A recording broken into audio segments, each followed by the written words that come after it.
There is nobody who is reading this book who would not know what is a desire.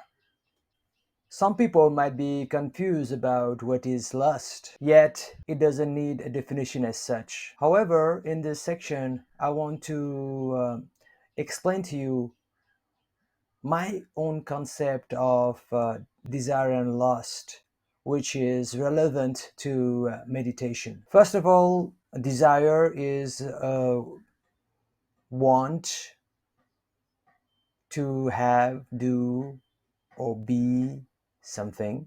Lust is a very strong desire, mostly of the sexual nature. We can still lust for food as if we lusted for sex. In fact, we can lust for books, for power. When we speak of those desires for food, power, books, which are non sexual, as lust, it means that we want them very much like a lustful man would want sex. So we can say that both of them are quite similar, and we will thus bundle them into one single concept. So let us look at the diagram here. Let's start with the set at the top. According to this unified meditation theories, desire and lust is like a pond or a lake in which various rivers that represent desires fall into. They are represented by the green lines that you can see merge into that circle in your left hand side.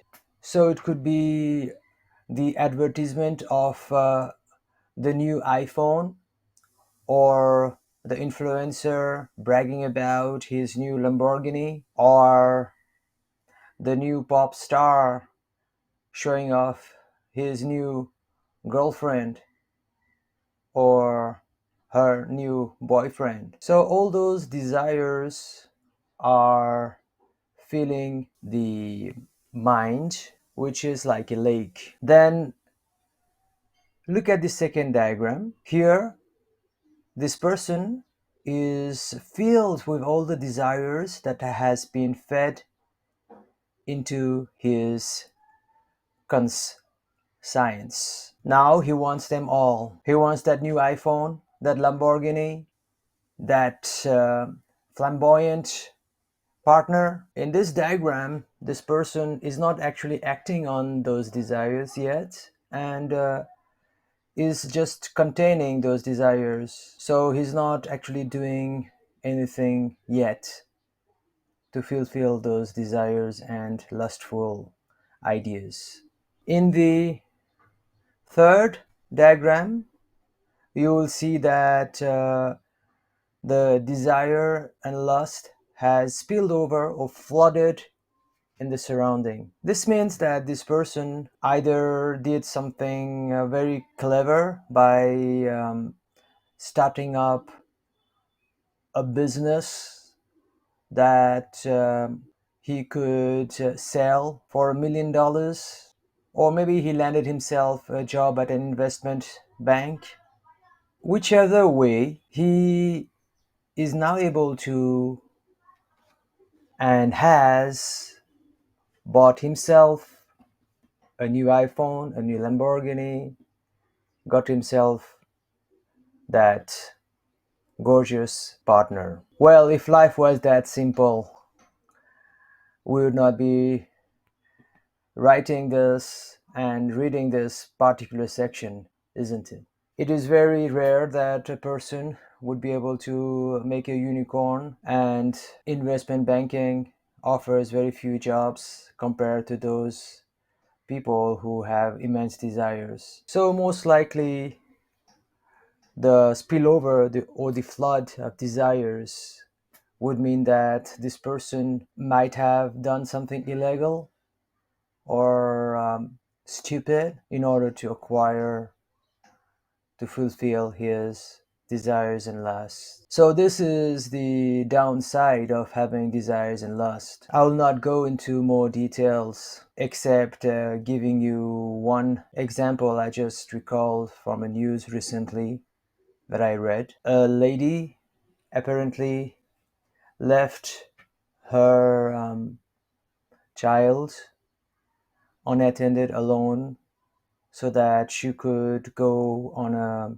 vacation, which was her desire, and that child was seriously ill during that period. So our desires makes us do unimaginable things. So many news abound of top CEOs, presidents, chairmen who had it all, but apparently their desires and lust was so big that they had to be corrupt and do illegal things while disguising them as legal to get what they desired. So the typical storyline in this news is the fall from grace caused by intense desire and lust. So by all means, we need to curb this thing called desire and lust because it will do us no good. In the second set of the diagram, as you can see below, I have explained how we can manage our desires and lust. In the first diagram, you will see that I have put red rectangles at all the various rivers. They represent blocks. For example, if you get your information about the new iPhone from Instagram, then don't use Instagram. That would be a block. If you get information about the latest fashion from your office colleagues, then stop talking about fashion with them. On a personal note, I will just give you the example of how I blocked a desire of mine to buy a flashy car. So, whenever you drive in the city, you'll always see better and more attractive cars in front of you. Consequently, the desire to upgrade your car occurs. I was no exception. I realized that I needed to block this desire that occurred while I was driving. Now, how would I do that? I couldn't literally close my eyes while I'm driving. So I got the next best idea. I decided to listen to music while I was driving. In this way, my focus would be not on the other sexy cars, but on the music itself and on the road. Later on, I learned that we could also listen to audiobooks, so I did that. So now it's been over 10 years. I've been listening to audiobooks in my car, and I'm not perturbed by the desire of owning a Porsche that I see in the streets. Basically, it doesn't matter to me and I don't care because I've got more important things to focus on. In the next diagram, I offer another solution, which is to renounce the desire that is represented by the green line, whereby you can see the arrow is going out. The example would be that you make a commitment publicly or at least privately that you will not desire or lust for certain things.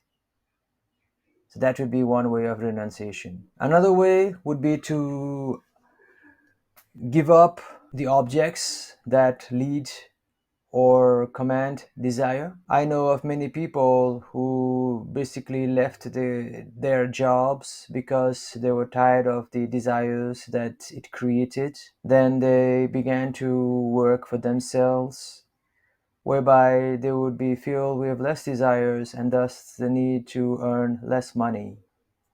This would be another way of renunciation. Some people leave their big houses, which lead to more desires, in order to go for a smaller house, which would not only be unable to accommodate less items, it will lead eventually to less desires. Finally, I have a diagram on your rightmost side, whereby there is a big oval at the center, which I have called the ocean of the state of rising above desire and lust. Now, this is the promise of unified meditation. By changing your consciousness, your mind becomes so expansive, and through various other means, your desires and lust are fulfilled.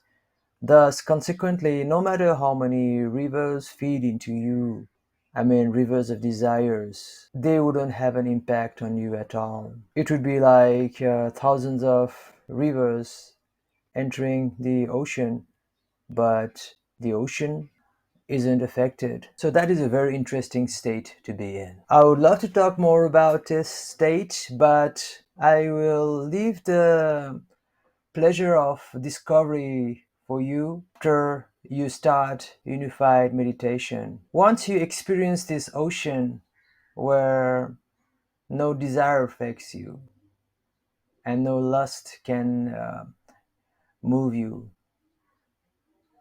nothing, no matter how shiny, how bright, how big, how tantalizing it is, won't be able to pull your attention away from your inner peace and inner bliss. I will not talk more about it because I might get carried away as I write about this ocean stage. As I just told you, I leave it for you to discover it in your unified meditation journey.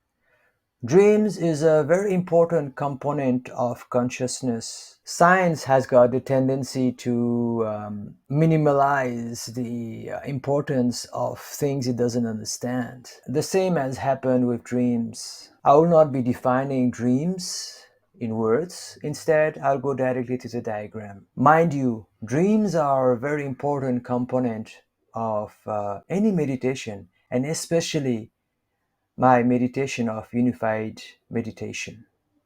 So you can see in the diagram that there is a rectangle at the left. This is where you have to start in order to understand. So at the top is a dream, and that box defines the various properties of a dream. On the left hand side are adjectives that describe dreams. The common theme across the words on the left hand side is that they are the desirable states, or the states that come from evolution of the consciousness through meditation. The adjectives on your right hand side are the unevolved states of the dream. So the idea is to make your dreams more like the adjectives on the left and less like those on the right. The arrows in between represent the same thing that we talked about earlier, meaning that at any one point, your dreams could be in between anywhere those two continuums. So let's just look at the various continuums. The first one is dreams can be clear or they can be unclear. Sometimes our dreams are foggy and messy, while other times they are like watching 4K or higher resolution television. Then some dreams are highly memorable and some dreams we just can't remember at all. Some dreams use only a single sense, while other dreams use multi-sensories. In some dreams, we can just see, while in other dreams, we can also smell, touch, and taste. Some dreams are more symbolic, while others are less symbolic. Symbolic dreams have got a lot of meaning hidden in them, and to decipher them is an important part of dreaming. And then some dreams are prophetic while others are casual. This means that the dream talks about something that is going to happen in your life the next day or the next week or the next year, or maybe a change in your whole life from that point on, while others are just very casual with no prophetic value at all. So now that we have understood the various properties of a dream, let us understand what the various concepts written on the right hand side of that box mean. You can see that there are three layers: 1, 2, and 3. They represent the objectives of a dream. So in layer 1, we can see that the objective of a dream is the expression of repressed feelings. It could be of anger, of hunger, of lust, of depression, of sadness. So the dream would make a plot so that that particular feeling could be expressed that was hidden deep inside of you. Many people call it a nightmare because it's a dream that exposes you to feelings and thoughts that you didn't want to. The second one is the expression of forgotten memories. We tend to dream of people from many years ago that we have totally forgotten. There might be a reason why we remember them, or it could be just a way for the brain to organize information. We could be dreaming of lost and forgotten objects or places, and even a sequence of events. That would be mainly for the purpose of organizing, or maybe the consciousness is trying to tell you something about those things that it has resurfaced. The third objective in layer 1 is balancing of hormones. Many times we will wake up feeling very excited. You will know that because you will not be able to sleep immediately afterwards. The reason is an increase in adrenaline in your system. Sometimes we will feel excited, sometimes sad, and all those things basically is to balance the levels of our hormones, which is necessary for normal life. Again, because this book is not about dreams purely, I will not be talking more about them now. I'm sure that in the future I'll be writing about dreams and elaborating on those points, so stay tuned. So the first layer is the most common objectives that dreams fulfill for us. The second layer is the less obvious but still desirable objectives that a dream can and should fulfill. If you live a proper life, and not only meditation but anything good you do in life, your dreams will fulfill the objectives in layer 2 and 3. So what are they? Let's see. The first one is the fulfillment of impossible desires. Mostly they would be of travel, flying in the air, swimming deep into the ocean, and of course, you guessed it, love, sex, and romance. Those things that if you did in real life will get you in very big trouble, have no consequences in the dream, and those desires will be fulfilled. If you don't get a lot of food to eat, then in dreams you will be feasting. The interesting thing is, For the mind, either the desire was fulfilled in the dreams or in real life, it's the same. So it's a great function of dreams. Another objective is for dreams to be a source of creative ideas or problem solving. We all know about scientists, artists, writers, singers, dancers who see the solution to their creative problems in dreams. So I'll not go more into it by giving examples. By now, you know why. Then, the objective that the dream means many times is the preparation for the next day's event. So many times in the dreams, I get excited and a big adrenaline rush that makes me very alert. Sometimes I remember the dream exactly, and sometimes I don't. But the next day's events roll out in such a way that requires my full alertness, and the state of adrenaline that I had developed at the night has or would have helped me a lot. It is most useful when you would be getting bad news on that particular day because the dream would have prepared you for that. That is, of course, if you are tuned to the subconscious, and that would happen only if you live a conducive life and if you are practicing meditation that shift your consciousness towards a higher state. Finally, in layer 2, the dream functions many times as a call for action.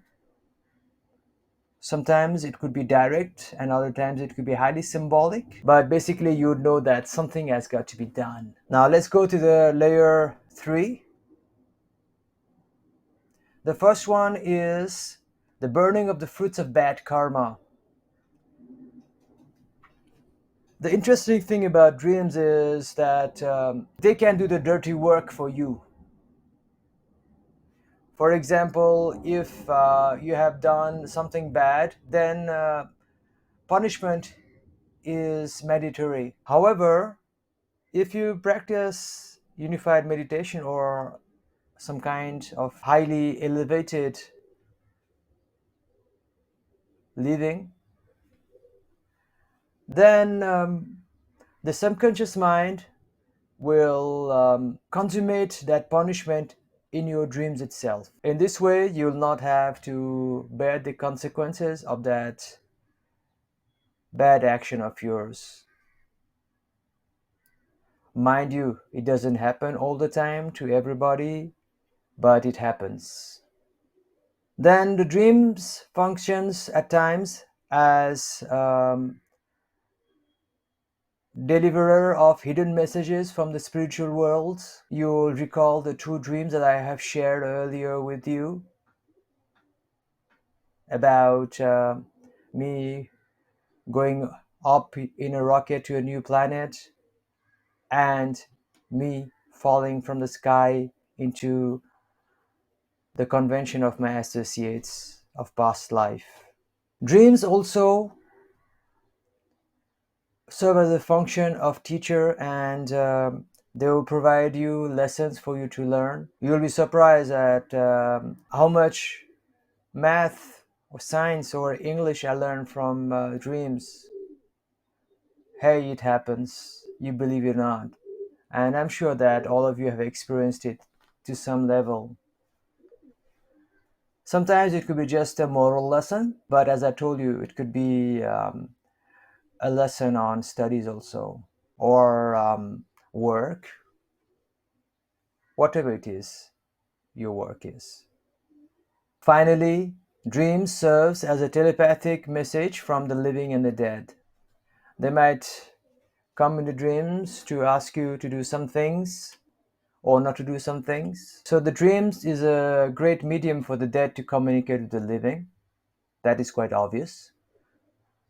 But why would the living communicate with the living through dreams? Well, it could be distance, lack of communication, or it could be an unknown desire in the one trying to communicate, both for The one whose dream is appearing in that person, and that person who's dreaming of that one who's trying to communicate that message.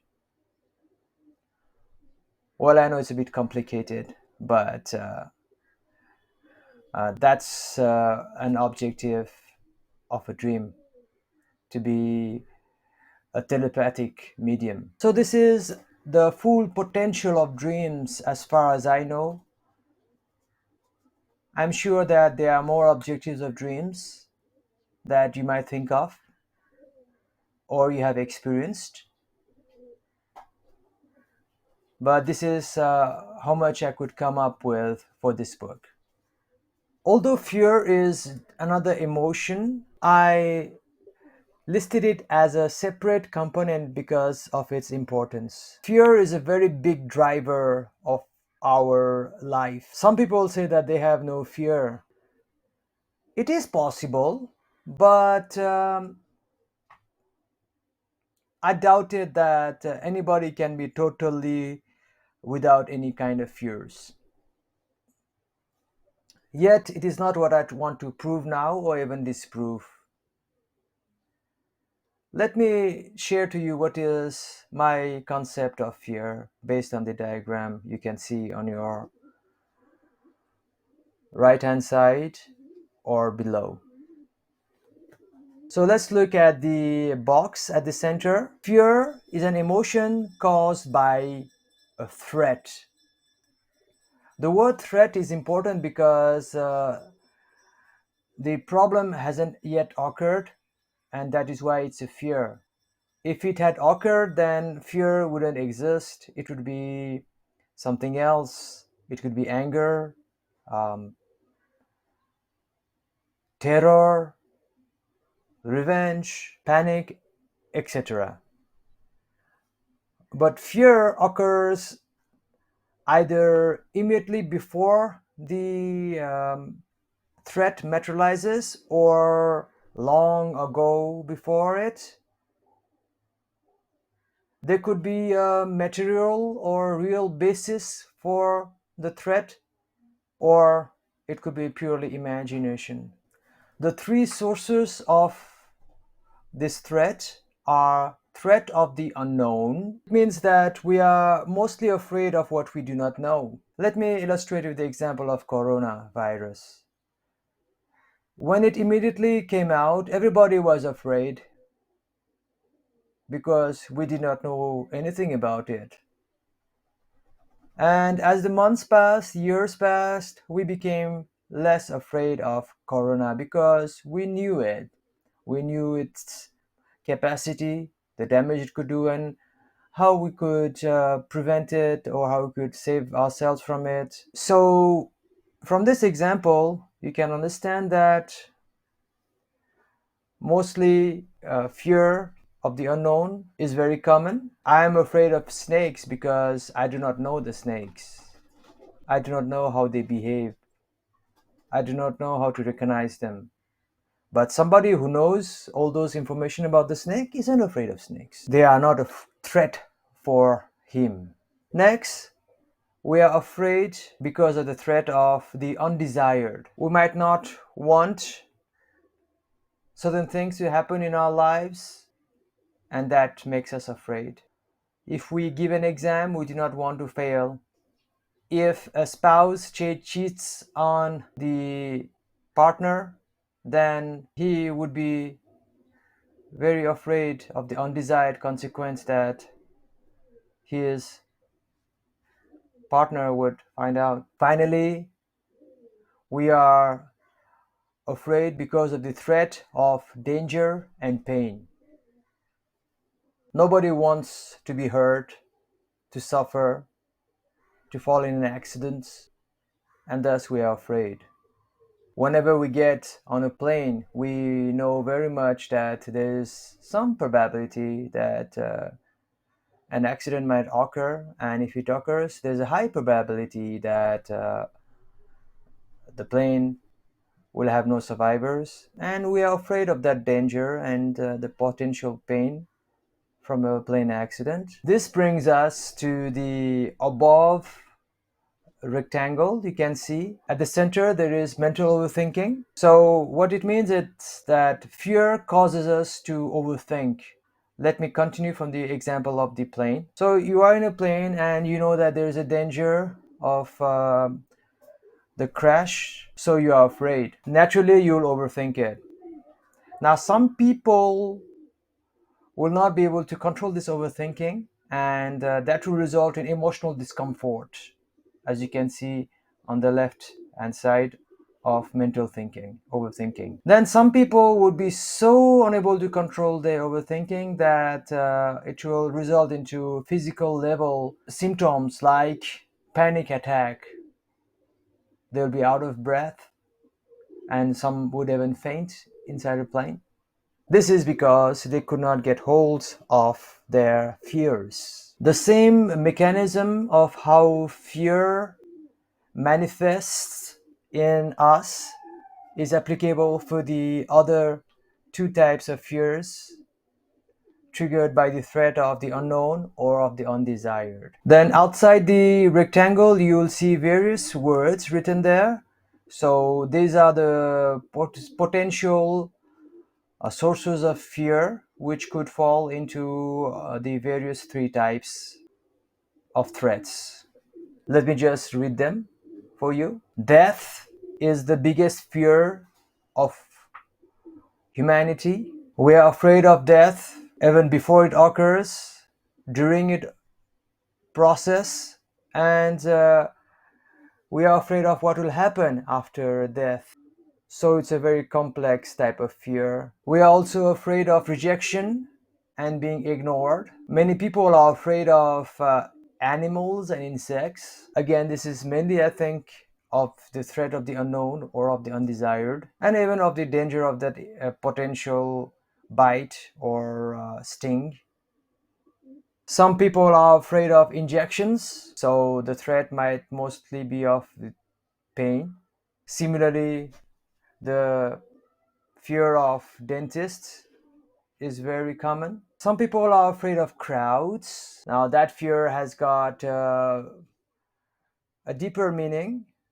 Some people might be afraid because of the threat of the unknown behavior of the crowd, while for some, it could represent a source of danger that was triggered by some past events. Some are afraid of loneliness because it's something that is undesired for them, so they will hang on to people around them at any cost. Some people are afraid of height, small spaces, darkness. Again, it's a threat of danger and pain. But again, from where does that fear come?